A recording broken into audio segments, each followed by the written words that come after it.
Gorden Gill is a world-renowned architect who has designed some of the world's tallest buildings, ranging from the world's first net-zero energy skyscraper to the world's tallest tower, Kingdom Tower in Saudi Arabia. Mr. Gill is the patron who will oversee the design of a new parliament building. But do you know he is Jamaican, born and raised? I was born in Kingston and grew up in St. Anne in Monique. Went to school at a very small school at Reynolds, about 5 or 6 kids. And then I went to boarding school when I was about 9 at Cartwright College in Mandeville. We left Jamaica when I was 11 and moved to Canada, moved to Toronto. And that's where I did my high school, middle school, high school, undergrad in architecture at Ryerson University. Then went to the States, University of Texas at Arlington, and did my first master's. And then I did my second master's, my postgraduate at Harvard.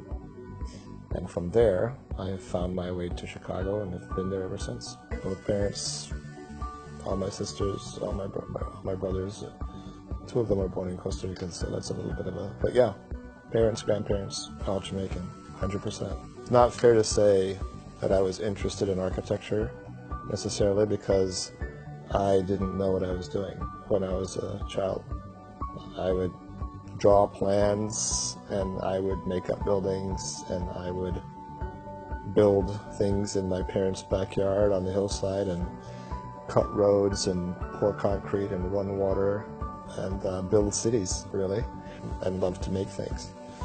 And then when I went to Canada and I started taking classes in school, they would call it engineering or they would call it architecture, and I liked the architecture because it had to do with buildings and I loved buildings.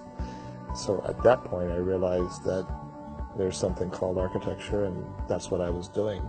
At least I thought I was doing, and then I became obviously educated over time as to what serious architecture can be. Well, we've been very lucky in the practice. We have designed the world's tallest building in Jeddah Tower, which is currently under construction, over 1 kilometer in height. We have designed cities, over 100,000 people, 50,000 people, that are currently under construction in China. We have probably 23 buildings under construction around the world right now. Last year we had 51, and that was because the Expo 2017 in Astana got built and completed in 2017. That was 28 buildings as part of a master plan and for the Expo. We've been very fortunate. We've been very lucky. And I think a lot of that has to do with our approach to problem solving.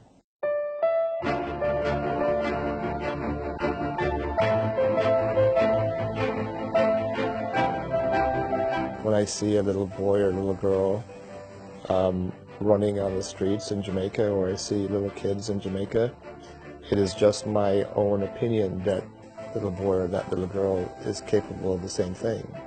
I don't think it's a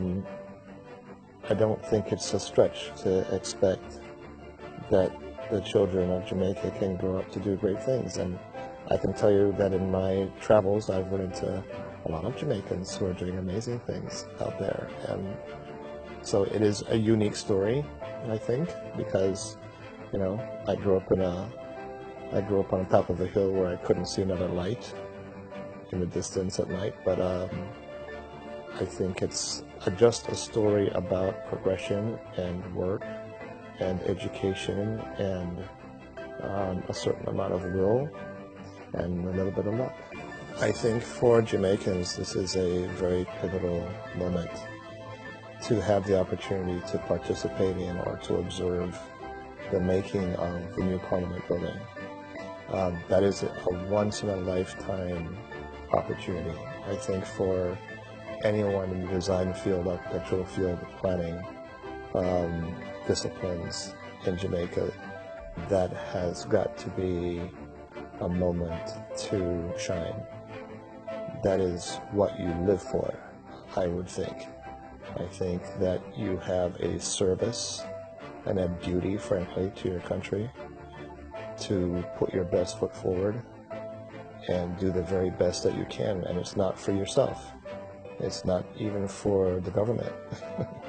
It's for all those little kids that are going to come by in the future and look at the building and look at the park and look at this place and understand what this meant at this moment in time and what it can mean over the next decades for this country. It is a global opportunity. For the government, I would say about this project, think big. You already have the vision to present this as an opportunity to the country, and I think that alone is a huge step forward. But I wouldn't stop there. I would demand the very best from your design community and from the country. For the country, I would say embrace this moment, support the process, be constructive, and be visionary, and don't be afraid of what's possible, because I think this is the time when Jamaica will become again recognized not just for all the things that it already is, but for architecture. And I think that's a critical aspect of this project. I can't wait to see the results. #RJA Parliament competition led by the Urban Development Corporation.